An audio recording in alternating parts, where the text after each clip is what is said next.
Ndugu mtazamaji, karibu katika makala hii fupi inayoonyesha mtiririko wa matukio yaliyojiri katika maadhimisho ya siku ya unawaji mikono duniani, siku ya matumizi ya choo duniani na wiki ya usafi wa mazingira nchini iliyofanyika kitaifa mkoani Njombe.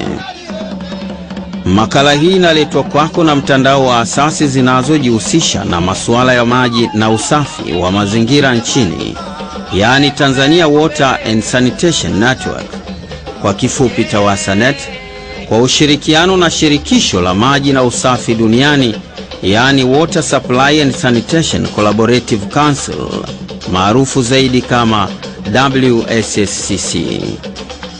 Fuatana nami hadi tamati ya makala hii. Maadhimisho ya wiki ya usafi nchini kwa mwaka 2015 yalifanyika mkoani Njombe, yakiambatana na matukio na shughuli kadhaa, ikiwemo kongamano la mabalozi wa usafi wa mji wa Njombe.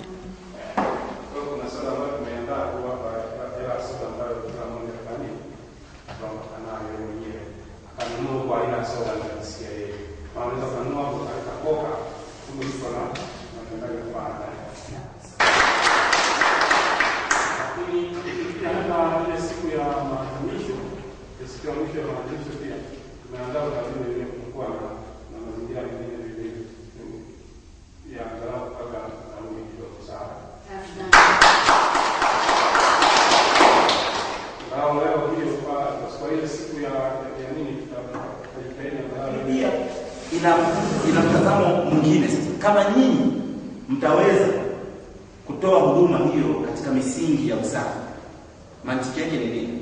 Kibiashara. Katika mtazamo wa kibiashara, maana yake ni nini? Katika mtazamo wa kibiashara, hebu tusaidiane. Katika mtazamo wa kibiashara, kama nyinyi mtatoa huduma ya chakula, sawa, na bodaboda anajua kabisa mama fulani anatoa huduma ya chakula katika hali ya mazingira safi na salama ya kiafya, mantiki yake kibiashara ni nini? Karibu mama. Tutapata wateja wengi na tutakosa magonjwa ambayo ambukizi kama virusi vya kipindupindu. Umeona? Kwa maana yake hapa hatupo tu katika mtazamo wa kujenga misingi ya afya na usafi wa mazingira, lakini pia tunajaribu kuangalia misingi ya kibiashara pia. Sawa? Kwamba nyinyi kama mtaweza kutoa huduma hizi katika misingi ya usafi, afya, mazingira yenu katika mambo mengi, choo, maji, vyombo, huduma, hata ukarimu, ni sehemu pia ya misingi ya unapozungumzia usafi. Hiyo maana yake ni nini? Kibiashara sasa nyinyi wenzetu mtaongeza wateja, kwa sababu mtu anasema mimi naenda kula pale pale.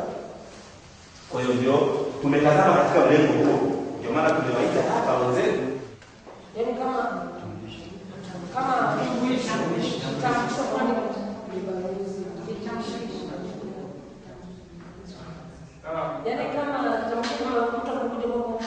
kama polisi anachoona na kuonyesha kwamba yeye ni polisi. Basi hiyo sisi cha kuonyesha kama mimi ni mtu fulani ambacho kinatolea maelezo fulani, nampa semina pale na kwa ananielewa, kwa sababu ndio yaani kwa masikia ambao kwa nje hata eneo hilo unalofanyia kazi, unaweza kumpa mtu semina nje na eneo hilo ambalo wanakufahamu, ukamwelekeza akajua kama yule aliyeniambia ni mtu fulani. Kiwa hicho kitambulisho kitakusaidia sana.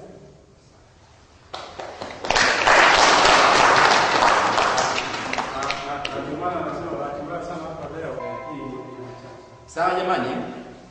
Kwa hiyo tunatembelea shule ili kwenda kuona, kujifunza, lakini pia kuona namna gani tunaweza tukafanya katika mazingira ya shule. Labda niwaambie kitu kimoja. Hii program kama nilivyowaambia jana niliyokuwa napita huko kwenu, kwamba lengo letu sio kuishia kwenye hii wiki ya usafi. Sawa? Tunategemea baada ya wiki ya usafi tuendelee sasa kupanga mikakati ya kuwa tunafanya haya majukumu yetu katika ngazi hii na maeneo mengine. Lakini pia kulingana na program ya wenzetu ya sisi kama TAWASANET na SHIPO na wengine ni kwamba inatakiwa kiwe ni kitovu cha kujifunza. Tunategemea kuanzisha sawa tena balozi wa usafi kwenye mikoa mingine. Sawa? Nini mantiki yake? Maana kama tutafanikiwa kwenda sehemu nyingine, kwa sababu hii ndio inaanzishwa kwa mara ya kwanza Tanzania, si ndio maana gani? Kwa kama tunategemea kuanzisha sehemu zingine, tunategemea sisi ikiwezekana tuende tukawafundishe au waje kujifunza. Sawa? Kwa ndipo bendera ya usafi itaweza kuleta maana ya nini? Ya msafara wa bendera ya usafi. Sawa? Maonesho ya shughuli za asasi mbalimbali zinazojihusisha na masuala ya usafi, uelimishaji jamii kuhusu umuhimu wa usafi kupitia sanaa, mashindano ya usafi wa mazingira katika ngazi ya kaya na taasisi, na pia yalipambwa na maandamano ya mabalozi wa usafi wa mji wa Njombe.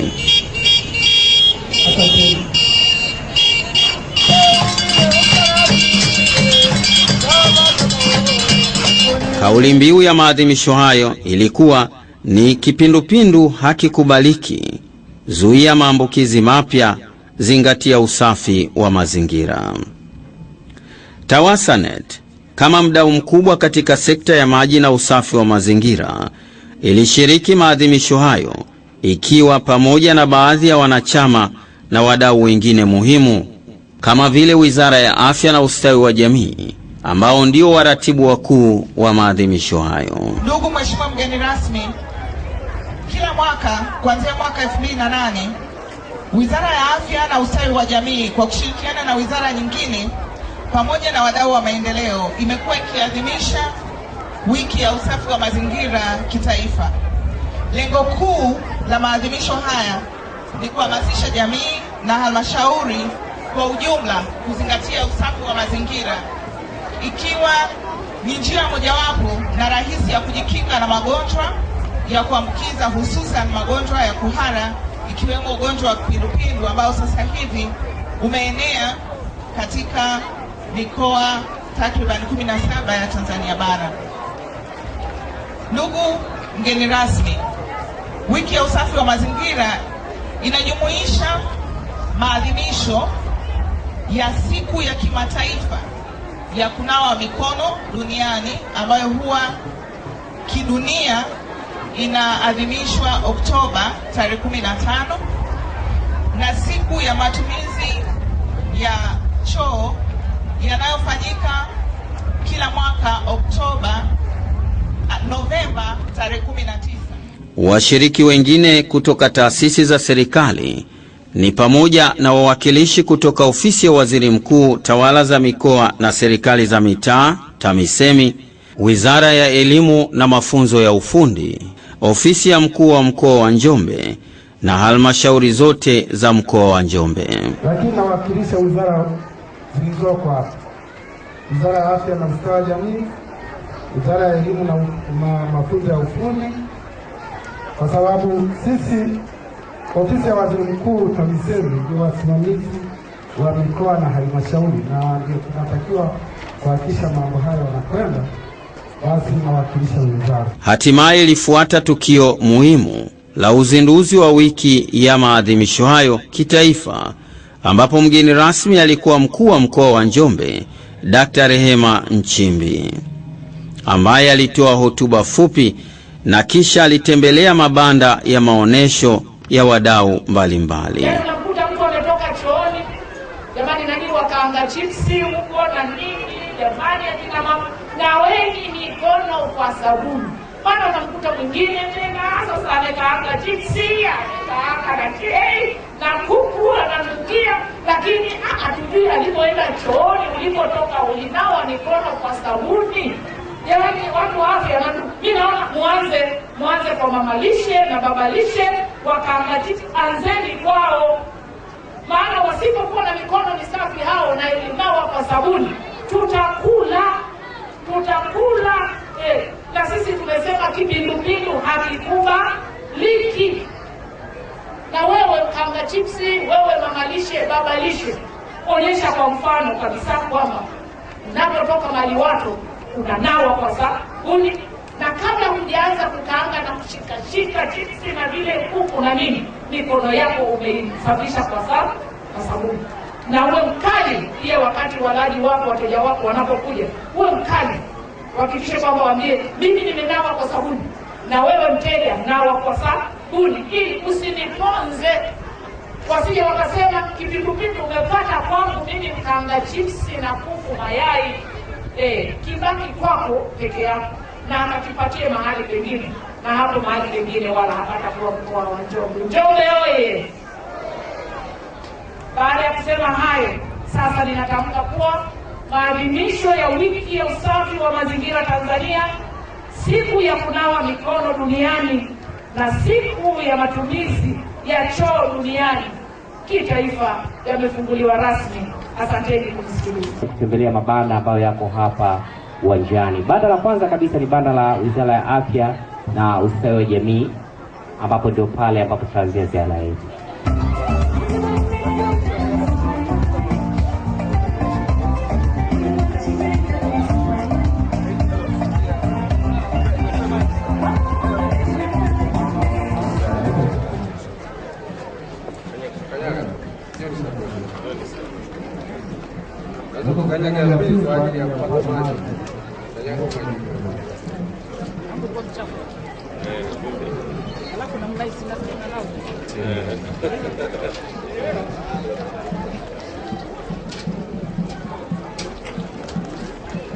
Mgeni rasmi sehemu ya pili za kuwasili.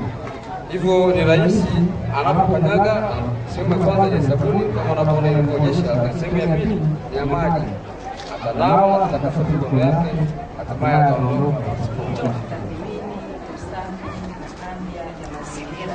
Kitaifa. Na Wizara ya Afya haiko peke yake, inashirikiana na wadau mbalimbali kama mnavyoona mabanda ambayo yaliyoko huko yameshatajwa. Na mgeni rasmi nikwambie kwamba kwa mwaka huu tumekuwa na changamoto kubwa sana kuhusu ugonjwa wa kipindupindu katika mikoa mbalimbali ya Tanzania.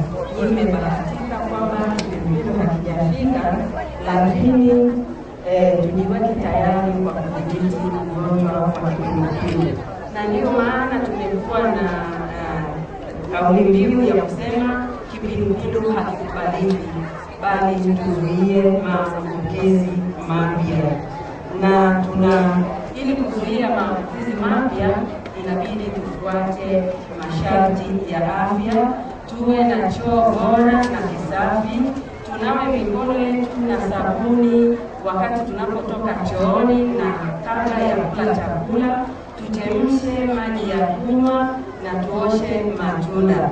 Mgeni rasmi ni kuambia tunatekeleza katika halmashauri zetu zote 168, na katika mkoa wa Njombe wamekuwa wakifanya vizuri kabisa, na pia tumeunda vikundi mbalimbali vya usafi wa mazingira na kushindanisha kila wakati shule mbalimbali na kuangalia kwamba wanafanya ile kampeni iwe endelevu, jinsi ya kutumia ile miundombinu kwa usahihi.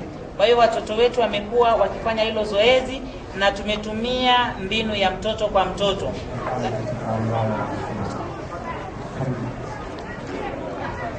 Asante, karibu mgeni rasmi. Na hapa nataka nieleze kwa ufupi namna gani sisi tunajishughulisha zaidi kwa masuala ya elimu, afya. Tumekuja zaidi kuonyesha masuala ya huduma ya maji na namna gani tunaisaidia jamii ya Njombe na Tanzania katika masuala ya huduma za maji. Kwa hiyo kwanza kabisa tunaanza na teknolojia za upatikanaji wa huduma ya maji. Na ropa zile pale, ambapo demonstration yake kwa ufupi ni hii hapa, ambayo ni rahisi kuielewa. Kwa hiyo hivi ndivyo ambavyo inafanya kazi. Kwa hiyo hizi ndio zinazotoka maji kutoka kadiri inavyoonekana, na hata kwenye kisima kikubwa iko hivi, haina utofauti. Baada ya hapo maji yamepatikana, sasa watu wanatumiaje maji? Kwa hiyo tunarudi kwenye matumizi ya maji. Tunaanza na maji safi na salama ya kunywa. Sisi Shiko tuna promote matumizi ya tulip water filter hizi hapa, ambazo pia zinasaidia kwa kiwango kikubwa sana katika njia mbalimbali ambazo zinatumika kutibu maji ni tulip water filter ambayo ina uwezo wa kuchuja maji kwa kiwango cha lita 7,000, lakini hii inategemea zaidi na maji iliyoweka. Ina uwezo wa kuchuja maji hata yenye matope, machafu, lakini tunashauri kwa maana ya kutunza maisha ya chujio ni vyema kuweka maji ambayo yametuama kidogo kwa maana ya kutunza maisha ya chujio. Lakini pia chujio hii ina uwezo wa kupunguza matope, kuua vijidudu, lakini pia inafaa kwa kutunza mifumo ya kiuchumi, sababu tukiangalia wangapi wana uwezo wa kuchuja maji. Tunajua njia, lakini tunaangalia tunajani watu wanatumia kuchuja maji, baada ya kuingia kwenye shughuli za kiuchumi.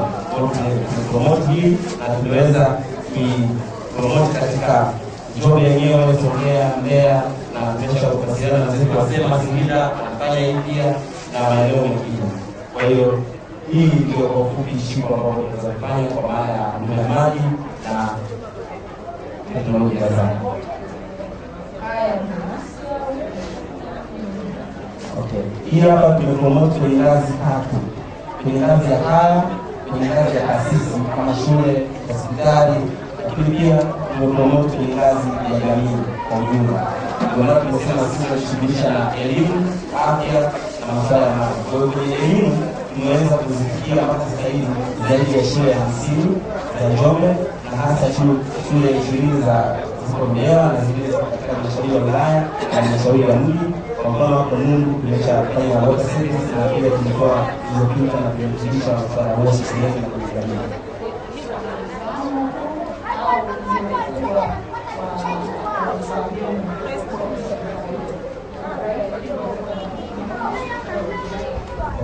Huu sio mfano, ni kitu halisi. Kwa hiyo sasa matumizi yanategemea na mahitaji ya familia au mahitaji ya taasisi au mahitaji ya kaya au ya shida ya jamii. Mathalan, wewe una watu labda 5 au 6 kwenye kaya yako, unaangalia kifaa ambacho kinaweza kutosheleza mahitaji ya maji kwa idadi ya watu ulionao, ndio unatumia hizi stories. Kwa maana hii ya maji ambayo sio salama na hii ya maji salama, lakini kifaa chenyewe cha kuchulia kinabaki ni hicho ambacho kikiwa kipya kinakuwa hivi, na gharama yake ni shilingi 20,000.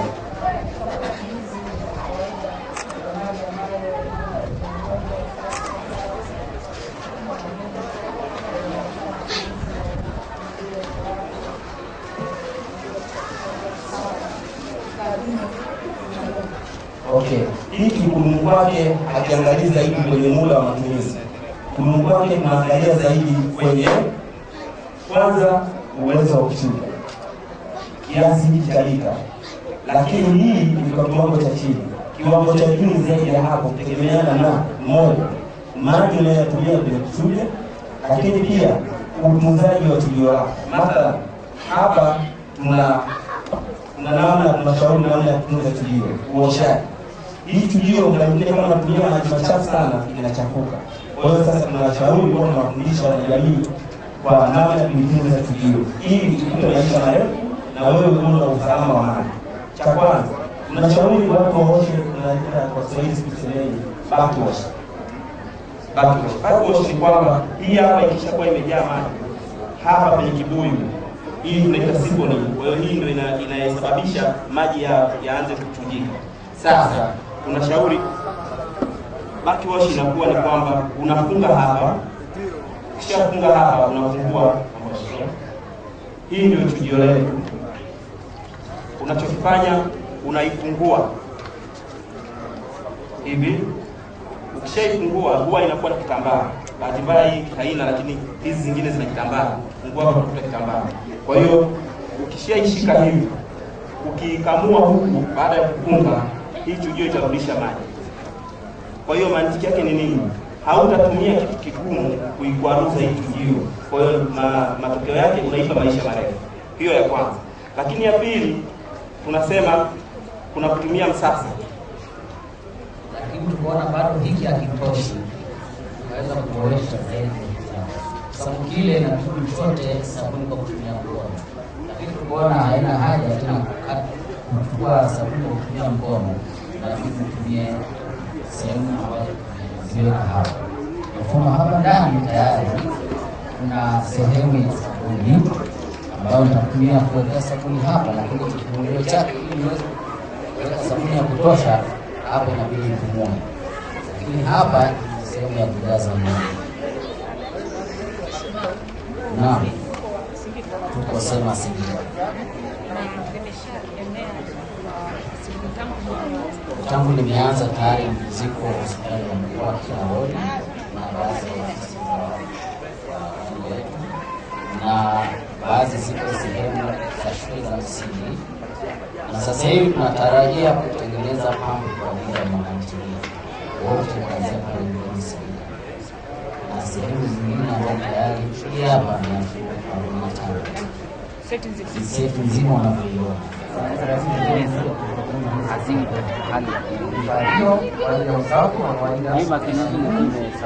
Hapa ni vyombo kwa ajili ya kutengeneza.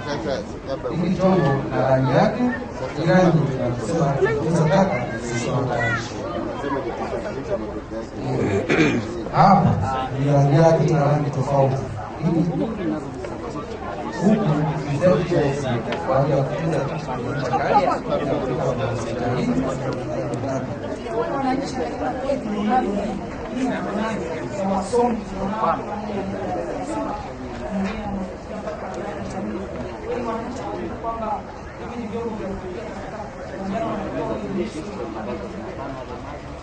ni elimu kuhusu hamasa, hamasishwa jamani, kaka zani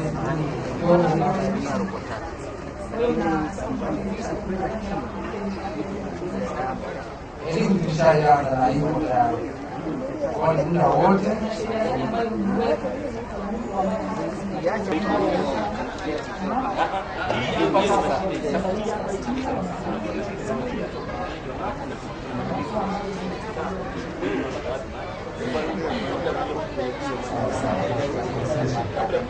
Hapa tuna kifaa tunatumia kwa ajili ya kufizia, natumika kwa shughuli mbili. Shughuli ya kwanza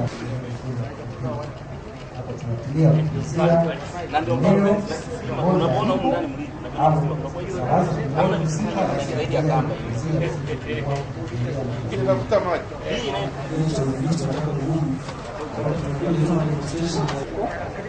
kwa sababu sheria yetu ya kijiji inatoa mfano wanaoweza lakini majority tunatumia mashine ambayo ndio zile taka zikioza ni vyombo vya mbolea wanatumia kwa sana.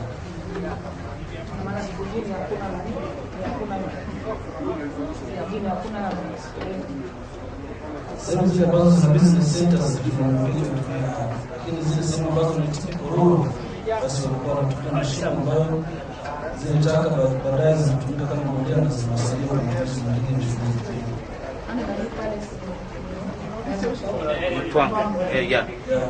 Kwa kijiji kama Mtwango, Mbembe na Matembo tunapokea kutumia hizi na masoko kuna tunao masoko madogo, sio masoko makubwa kama mjini ambapo nako wanatumia kama hizi, kuna visima ambavyo vimejengwa na kuna madamu ambazo zile taka zitoka pale zinapelekwa kwenye yale madamu kwa ajili ya sana utekelezaji wa kampeni.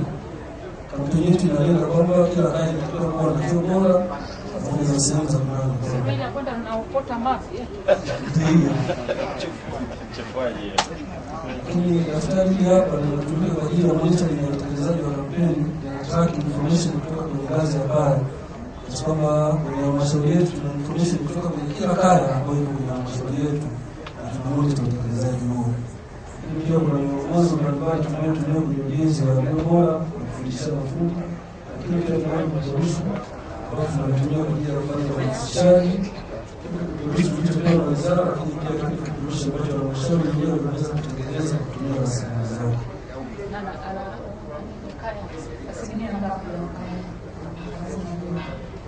Ambazo lazima jua kabisa sisi asilimia moja tu, asilimia 99. Sikuwa na chombo yake haitoshi, tunahimiza kwa kila hiyo ndio bora. Kwa sababu kampeni yetu hata sisi tunachukua bora kwa zitatu tunaweza kufikia 74.9 ya kazi za ushauri wetu. tunaendelea na kampeni fulani za kampeni maisha kwa tunatumia mpaka kufikia mwisho wa kampeni yetu wakati tunashafika lengo. Vizuri kwa na kampeni inaweza kufikia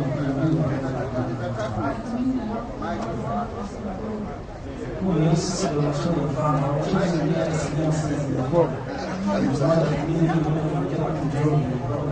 ndio sana endelea kuona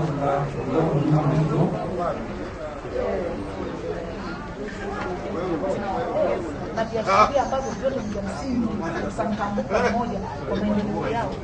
Ina maana tu kuna kitu fulani hatuja capture vizuri katika uwezo wao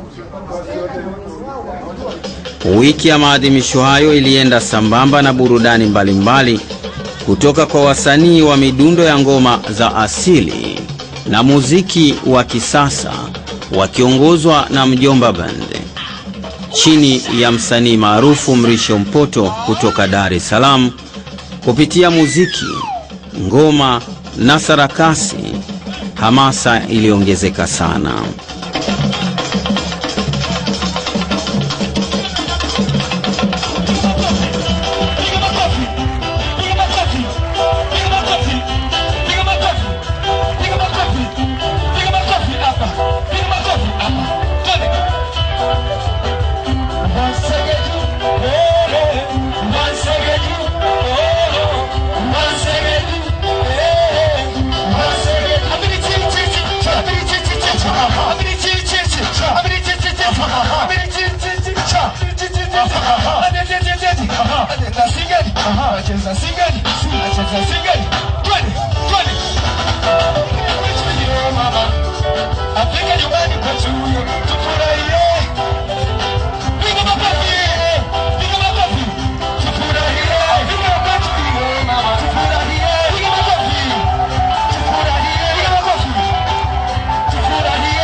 Maadhimisho hayo yalifikia kilele siku ya Alhamisi tarehe 19 Novemba mwaka 2015 ambapo mgeni rasmi katibu tawala wa mkoa wa Njombe ndugu Jackson Saitabahu alihitimisha kwa kupokea maandamano yaliyoongozwa na mabalozi wa usafi wa mji wa Njombe na wanafunzi wa shule za msingi na sekondari za mji wa Njombe.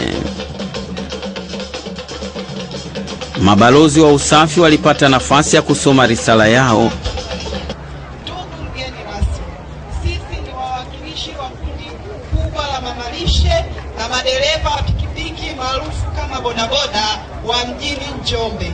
Kwa hiari yetu chini ya usimamizi wa asasi ya Shipo na ofisi ya afya ya halmashauri ya mji wa Njombe na kwa utaratibu wa asasi ya Tawasanet, tumelisia kuwa mabalozi wa usafi wa mazingira katika mji wa Njombe.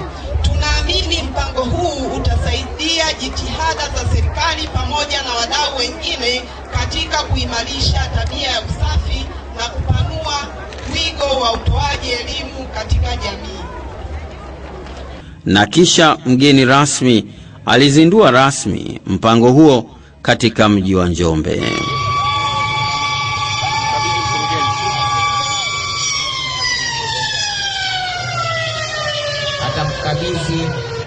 mwakilishi wa mkurugenzi wa halmashauri ya mji.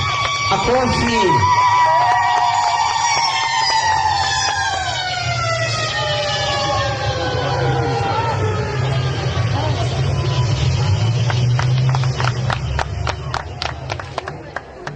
Asante sana.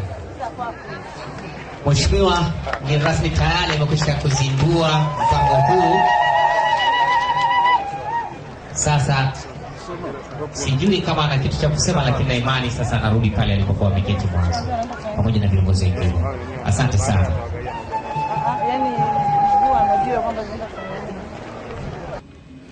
Hitimisho la maadhimisho hayo pia lilichagizwa na utoaji zawadi za usafi kwa makundi mbalimbali ya kijamii zikiwemo kaya na taasisi kama vile shule, hoteli na masoko. Mkurugenzi wa huduma za kinga, Wizara ya Afya na Ustawi wa Jamii, Mheshimiwa mkuu wetu wa wilaya ya Njombe, wawakilishi wa mashirika ya kimataifa, mkuu wetu wa wilaya ya Ludewa, viongozi wa dini tulio nao hapa, viongozi wa siasa tulio nao katika shughuli ya leo, na muona katibu wa Chama cha Mapinduzi mkoa wa Njombe, wawakilishi kutoka mikoa ya jirani, wanahabari, wageni waalikwa, mabibi na mabwana. Awali ya yote, aliyetujalia uhai na kutuwezesha kuwepo katika kusanyiko hili. Aidha, ninapenda kutoa pongezi na shukrani kwa kamati ya maandalizi ya maadhimisho haya ya siku ya kunawa mikono, siku ya matumizi ya choo duniani na wiki ya usafi wa mazingira kitaifa kwa kazi kubwa na nzuri iliyopelekea kufanya kwa shughuli hii mjini hapa. Aidha, ninapenda kuwashukuru na kuwapongeza wananchi wa mkoa wa Njombe, hususan mji wetu wa Njombe, kwa kushiriki kikamilifu kwenye shughuli hizi ambazo leo hii zinafikia kilele katika mji wetu wa Njombe. Nawashukuruni sana nyote kwa kufanikisha. Mtazamaji mpendwa, asante kwa kufuatilia makala hii fupi.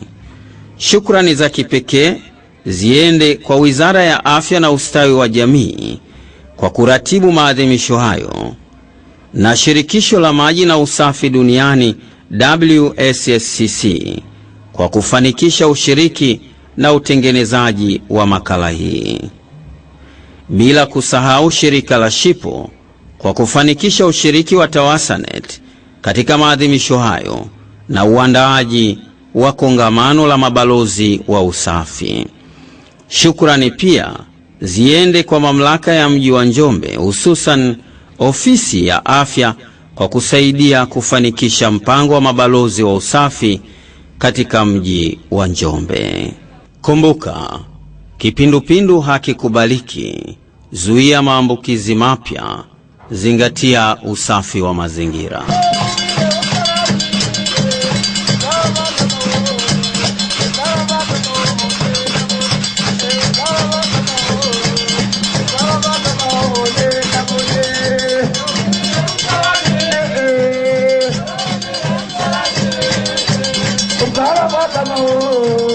Ukarabata maoni, sabuni.